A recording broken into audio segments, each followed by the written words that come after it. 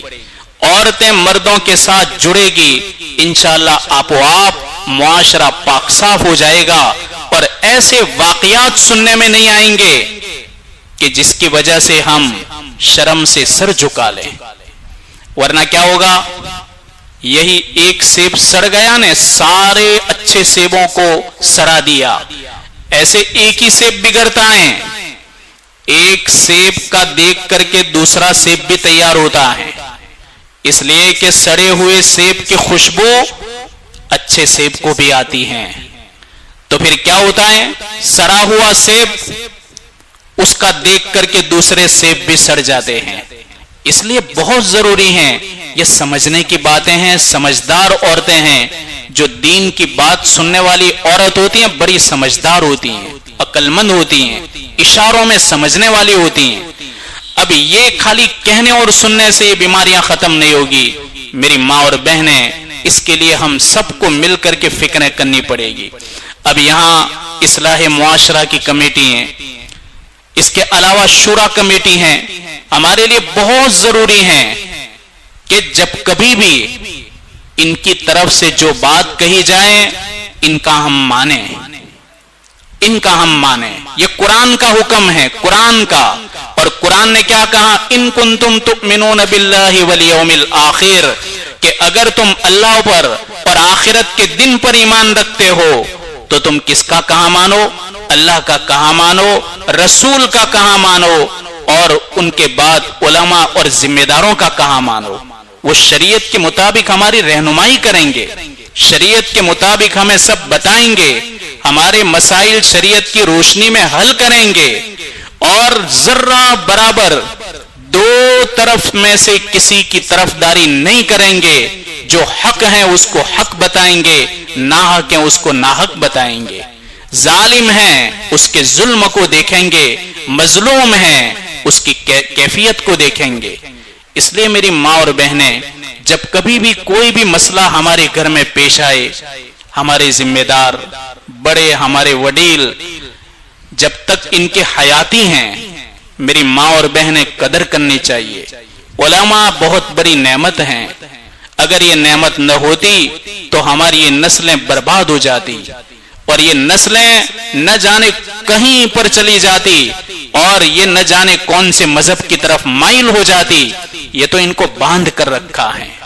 آج یہ اسلام کے دشمن، مسلمانوں کے دشمن، ان کو سب سے زیادہ اگر دشمنی ہے تو مدرسوں سے اور علماء سے ہیں، عالموں سے ہیں. کیوں؟ اس لیے کہ ان کو معلوم ہے اگر یہ مدارس کے علماء ہٹ گئے اور یہ مدرسے بند ہو گئے تو ان کے بچوں کو اسلام سے ہٹانا بہت آسان ہے. اس لیے کہ 5 سال کا لڑکا تم چھوڑ کے چلی جاتی ہو، یہ 5 سال کا بچہ جیسے ہی مدرسے میں آیا اس کی گھٹی کے اندر ایمان آیا، اس کی گھٹی کے اندر کلمہ آیا. یہاں ابتدا ہی سے اس کو اللہ اور اس کے رسول کی معرفت نصیب ہو گئی. میری ماں اور بہنیں، جس معصوم بچے کے معصوم زبان کے اوپر کلمہ طیبہ آ جائے، کیا وہ کسی مذہب کی طرف ڈل سکتا ہے؟ وہ اللہ کے لیے مٹنے کے لیے تیار ہوگا، لیکن کبھی بھی غیر اللہ کی طرف وہ مائل نہیں ہوگا. اس لیے معصوم بچوں کی تربیت دینی دنیاوی ہر اعتبار سے کون کرتا ہے؟ ہماری یہ دین کے عالم کرتے ہیں. ان کی قدردانی رکھنی چاہیے اور ان کی باتوں کو ماننا چاہیے. جب کبھی بھی گھریلو مسائل ہوں، چاہے ہماری بیٹیوں کے مسئلے ہو، بیٹوں کے جھگڑے ہو، یا پھر کوئی عام معاملات کے اندر کوئی جھگڑا ہو، اور جب اس کے متعلق یہ لوگ ہمیں سمجھائیں اور ہم کو کسی بھی طریقے سے شریعت کی روشنی کے اندر ماننے کے لیے پابند کریں، تو میری ماں اور بہنیں ہم سر جھکا لیں، سر جھکا لیں. ماننے والے اللہ کو بہت پسند ہیں. اللہ کو غرور پسند نہیں، تکبر پسند نہیں. بعض عورتوں کے اندر کبھی کبھار بڑائی ہوتی ہیں، اس کی وجہ سے کئی بڑے بڑے معاملات بگڑ جاتے ہیں. بعض عورتیں ایسی ہوتی ہیں کہ جن کے اندر گرمی ہوتی ہے مال کی. کماتا مال کون ہے؟ شوہر. گرمی آتی ہے عورت کے اندر. ارے مال وہ کمائی، گرمی تم میں کیوں آتی ہے؟ مال کماتا ہے لڑکا اور گرمی آتی ہے عورت کے اندر. اب یہ گرمی کا بھی اثر ہوتا ہے. لیکن میری ماں اور بہنیں یہ یاد رکھنا چاہیے، جہاں اللہ کی نافرمانی اور اللہ تبارک و تعالیٰ کے احکام کو ٹھکرانا ہوتا ہے، اللہ کی ناراضگی بھی آتی ہے. اخیر میں آپ کو ایک بات بتلاؤں. خلیفہ ہارون رشید کا آپ نے نام سنا ہے، بہت بڑے بادشاہ گزرے ہیں. اس کی بیوی کا نام تھا زبیدہ. ایک بار زبیدہ اپنے محل کے اندر بیٹھی ہوئی تھی اپنی سہیلیوں کے ساتھ، اس لیے کہ زبیدہ تو رانی تھی، اس کا شوہر بادشاہ ہیں خلیفہ ہارون رشید. اب یہ زبیدہ شام کے وقت، جیسے ہماری مائیں اور بہنیں شام کے وقت بے پردگی کے ساتھ باہر جاتی ہیں، پھر راستوں پر بیٹھ جاتی ہیں. اب شام کو تو فرشتوں کی آنے کی جگہ ہوتی ہیں راستے پر. رات کے فرشتوں کی ڈیوٹیاں بدلتی ہیں، دن کے فرشتوں کی ڈیوٹیاں بدلتی ہیں. اور ایسے وقت میں ایک ایمان والی عورت گھروں کے باہر بیٹھے، لعنت ہوتی ہیں فرشتوں کی.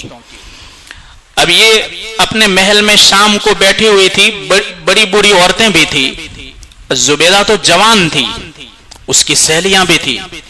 اچانک اس کے دروازے پر ایک عورت آئی اور وہ دروازہ کھٹکھٹانے لگی. ایک نوکرانی گئی کہ دروازہ کون کھٹکھٹا رہا ہے. جا کر دیکھا تو ایک جوان عورت تھی جس کے بدن پر پھٹے پرانے کپڑے تھے، چادر بھی پھٹی ہوئی تھی، اوڑھنی بھی پھٹی ہوئی تھی، جوتے بھی نہیں تھے، اور دکھائی دینے میں وہ شہزادی لگ رہی تھی. اس نے کیا کہا دروازے پر آ کر کے، زبیدہ کہاں ہے؟ کہا کہ یہ زبیدہ کا اتنے وٹ سے پوچھ رہی ہیں. کہا تم کو زبیدہ کا کیا کام ہے؟ کہا اس سے ملنا ہے. کہا کہ ٹھیک ہے میں خبر پہنچاتی ہوں. وہ عورت کہنے لگی نوکرانی کو، وہ میری سہیلی تھی ایک زمانے کی، ایسا بھی بولنا. اب یہ نوکرانی آئی زبیدہ کے پاس. زبیدہ کو کہاں دروازے پر ایک عورت آئی ہیں، جوان ہیں، پھٹے پرانے کپڑے ہیں اور جوتے بھی نہیں، اور تمہارا نام لے رہی ہیں اور تم کو اپنی سہیلی بتا رہی ہیں. زبیدہ آنکھیں بند کر سوچنے لگی کہ کون، میری تو کوئی ایسی سہیلی نہیں ہے. لیکن پھر بھی اس کی سہیلیوں نے کہا کہ بلاؤ تو صحیح، ہم پہچانے. نوکرانی کو کہا کہ اس کو اندر لاؤ. اور نوکرانی گئی اور اس کو لے کر اندر آئی. وہ بیچاری شرماتی ہوئی آئی سر کو جھکاتے، اور آ کر کے زبیدہ کو کہا سلام علیک، تم پر سلامتی ہو. زبیدہ نے بھی کہا وعلیکم السلام، تم پر بھی سلامتی ہو. اس کے بعد پھر اس نے پوچھا کہ تم کون ہو؟ زبیدہ نہیں پہچان رہی تھی. وہ زبیدہ کو پہچان رہی تھی لیکن زبیدہ نے اس کو نہیں پہچانا. اس عورت نے کیا کہا، میں مصیبت کی ماری ہوئی ہوں، حالات بدل گئے، ہمارے مرد مر گئے، ہمارے شوہر بھی مر گئے، ہماری اولاد ضائع ہو گئی، مال تباہ ہو گیا، حکومت چلی گئی، حالات بدل گئے. نافرمانی کی وجہ سے اللہ تعالیٰ نے ہماری مالداری کو فقیری سے بدل دیا. ایسا رونا شروع کر دیا. اب زبیدہ نے سنا تو زبیدہ نے کہا تو ہے کون، تیرا نام تو لے. اس نے کہا کہ میں مروان بن محمد کی بیٹی ربیبہ ہوں. اتنا کہنا تھا کہ زبیدہ کرسی پر سے کھڑی ہو گئی اور کھڑی ہو کر کے کیا کہنے لگی، تیرا ستیہ ناس ہو جائے، تو برباد ہو جائے، تو ہلاک ہو جائے، تو غارت ہو جائے. جیسے عورتیں بد دعائیں دیتی ہیں، آپ کو تو معلوم ہوگا کیسے بد دعائیں دیتی ہیں، تو اس طرح بہت ساری بد دعائیں دی. اب اس کی سہیلیاں تعجب کرنے لگی کہ بیچاری یہ تو اپنے دکھڑے سنا رہی ہیں اور زبیدہ نے اچانک اتنا غصہ کر دیا. وہ بھی تعجب کرنے لگی. زبیدہ نے کیا کہا، تم کو معلوم ہے یہ کون ہے؟ یہ مروان بن محمد کی بیٹی ربیبہ، یعنی تم کو معلوم ہے یہ کون ہے؟ ایک زمانے میں ہماری بڑی بڑی عورتیں اس عورت کے پاس گئی تھی جب وہ رانی تھی. ایک ابراہیم ہمارا لڑکا تھا اس کی سفارش کے لیے.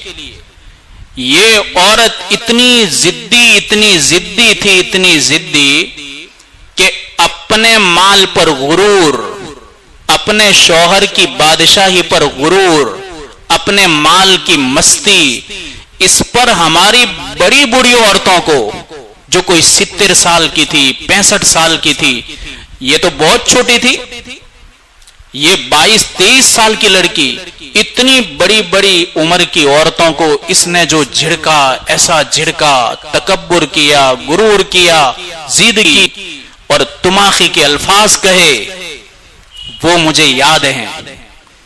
آج تو کیا کہنے لگی ربیبہ کہ زبیدہ اسی وجہ سے تو میں فقیر بن گئی، اب تو بھی اگر ایسا کرے گی میرے ساتھ تو ربیبہ میں اور زبیدہ میں کیا فرق رہا؟ دونوں برابر ہو جائیں گی، ہم دونوں میں کوئی فرق نہیں رہے گا. لیکن زبیدہ کا غصہ ٹھنڈا نہیں ہو رہا تھا، اس لیے کہ اس کو پچھلا پورا واقعہ یاد آ گیا. یہ دوڑ کر کے بھاگی محل کے باہر. نوکرانیوں کو کہاں جاؤ، بلاؤ اس کو بلاؤ. نوکرانیاں گئی لیکن وہ نہیں آئی. کہا نہیں، ایک بار زبیدہ نے جھڑک دیا تو بات ہی نہیں، اب میں اندر نہیں آؤں گی. زبیدہ خود لینے کے لیے گئی اور اس کو سمجھایا تو وہ اندر آئی تو اس نے اپنی نوکرانیوں کو کہا کہ ایک کام کرو، میں نے منت سماجت کر لی ہے، اس کو تم غسل خانے میں لے جاؤ، نہلا دھلا کر اچھے کپڑے پہناؤ، زیور پہناؤ، اس کو جو بھی کپڑے اور زیور پسند ہو اس کو پہنا دو. تو اس نے اپنے من پسند کے کپڑے زیور سب پہن لیے. وہ کہنے لگی کہ میں ایک وقت کی شہزادی تھی. وہ لڑکیوں کو کہنے لگی، لڑکیوں کو جو زبیدہ کے پاس بیٹھی ہوئی تھی، یاد رکھو زبیدہ کے پاس تو ابھی تم کم بیٹھے ہوئے ہو، میرے پاس تو شہر کی جوان بیٹیاں باتیں کرنے کے لیے آیا کرتی تھی. آج وہ دن چلے گئے، آج ہمارا محل ختم ہو گیا، ہماری سلطنت لٹ گئی اور ہمارے زیورات ختم ہو گئے. آج میں کسی کے در پر پہنچی ہوں، ایک بکھارن بن کر کے، ایک محتاج بن کر کے، آج میں اس حالت میں یہاں پر پہنچی ہوں. یہ دن کیوں دکھائے اللہ نے؟ ضد کی وجہ سے، نافرمانی کی وجہ سے، تکبر اور غرور کی وجہ سے. اللہ تعالیٰ کو جھکنے والے لوگ بہت پسند ہیں، اللہ کو ماننے والے لوگ بہت پسند ہیں. مسلمان کا معنی ہی ہوتا ہے کہ اللہ اور اس کے رسول کی بات کو ماننے والے ہوتے ہیں. تو ہم اللہ اور اس کے رسول کی بات جب بھی ہمارے مسئلے ہم شریعت کے سامنے پیش کریں، جب بھی ہمارے سامنے ہمارے شہر کے علماء، ذمہ دار، کمیٹی کے لوگ آویں تو ہم خوشی کے ساتھ ان کے فیصلے کو قبول کریں. اور یہاں تو الحمدللہ ہر ایک بچے کے اندر یہ فکر بیدار ہیں، ہر عورت کے اندر یہ فکر بیدار ہیں کہ حالات کے اندر تبدیلی آنا چاہیے، حالات بدلنے چاہیے. اس لیے کہ یہی اگر حالت رہی تو نہ جانے معاشرہ کہاں جا کر کھڑا رہے گا. اور معاشرہ جب بڑھتا ہے تو خرابیاں بھی بڑھتی رہتی ہیں. اس لیے ابھی سے اگر اس کو اچھی طریقے سے شریعت کے دائرے میں رہ کر کے کنٹرول کیا جائے گا، انشاءاللہ بہت اچھا کنٹرول آئے گا، بہت آ جائے گا. اور اللہ تعالیٰ آپ تمام کو اس کا بدلہ بہتر نصیب کرے گا کہ آپ یہاں کی عورتیں ہمارے گودرا شہر کے لیے اور پوری امت کی عورتوں کے لیے ایک نمونہ بن جائے گی. اور آپ کی نقل کی وجہ سے لوگ بھی وہ عمل کرنے لگیں گے. اس لیے یہ خاص خاص باتیں ہیں. اور اخیر میں ایک بات ہے ہماری بچیوں کی تعلیم کو لے کر کے. میں تو یہاں کے اپنے علماء سے کئی مرتبہ اس کا مذاکرہ کر چکا ہوں، مولانا ابراہیم صاحب وغیرہ سے کئی مرتبہ میری بات چیت ہوئی کہ ہم کو ان بچیوں کی فکر کرنی ہے جو بچیاں پڑھ اترتی ہیں. ہم کیا کہتے ہیں؟ پڑھی اتریا. تو پڑھ اتر کے کہاں اتر گئے؟ اس میں اترنے کا نہیں ہوتا ہے، چڑھنے کا ہوتا ہے. اب یہ بچیاں قرآن کب پڑھ اترتی ہیں؟ 12 سال میں، 12 سے 13 سال تک میں. اب ان کی شادیاں تو عام متن ہمارے یہاں کوئی 18 17 سال 19 20 سال پر ہوتی ہیں. اصل سمجھداری بچی میں کب آتی ہے؟ بچی میں سمجھداری 12 سال کے بعد آتی ہے۔ اب جب سمجھداری کی عمر آئی تو اس کو گھر بھیج دیا۔ جب تک اس کو مسئلے سمجھ میں نہیں آتے تھے تو قرآن کے لیے تو برابر ہیں کہ قرآن ناظرہ سیکھ گئی، لیکن 12 سال کے بعد 12 سے 17 18 یعنی 5 سال ہوتے ہیں نا، 5 سال یہ بچیوں کے بننے کے اور بگڑنے کے ہوتے ہیں۔ یہ 5 سال ان کے قیمتی بناؤ، اتنے قیمتی بناؤ کہ تم 5 سال کی بچی کو مدرسے میں رکھو نا تو کب یہ گھر آنی چاہیے؟ 17 برس کی عمر میں اس کی شادی ہو نا تب۔ جب یہ مدرسے سے فارغ ہوں 17 18 سال کی عمر میں، اب اس کی سیدھی شادی ہو۔ اب ان کو کوئی بیچ میں ایسا موقع نہیں ملے گا کہ یہ قرآن کو بھول جائے، دینداری سے ہٹ جائے، نماز میں غفلت آ جائے، نماز میں سستی کرنے لگے۔ ان کو کوئی ایسا موقع ہی نہیں ملے گا۔ اس لیے بار بار یہاں میں نے تذکرہ کیا، بیچارے سوچ بھی رہے ہیں، فکر بھی کر رہے ہیں کہ ایسی کتنی ہی بیٹیاں ہیں جو ہر سال قرآن کو مکمل کر لیتی ہیں، مکمل کرنے کے بعد ایسا کوئی مستقل تعلیم کا نظام نہیں ہے کہ جس میں بچیوں کو 5 سال تک اچھی تعلیم ملے اور ان کی شادی کی عمر تک یہ بچیاں مدرسے کے اندر رہیں اور پڑھتی رہیں، تاکہ یہ موبائل وغیرہ سے بہت دور رہیں اور ان کی جوانی نہ بگڑیں، ان کے اوپر غلط اثرات نہ آئے، غیروں کے اثرات نہ آئے، اور وہ اچھی سوچ کے ساتھ مدرسے سے نکلے۔ ایسی فکریں بھی ہو رہی ہیں۔ اس سلسلے میں اپنی ماؤں اور بہنوں اور بیٹیوں سے بھی عرض کرتا ہوں کہ آپ بھی اس کی فکروں میں جڑیں۔ اللہ تبارک و تعالی ہم تمام کو ان باتوں کے اوپر عمل کرنے کی توفیق عطا فرمائے۔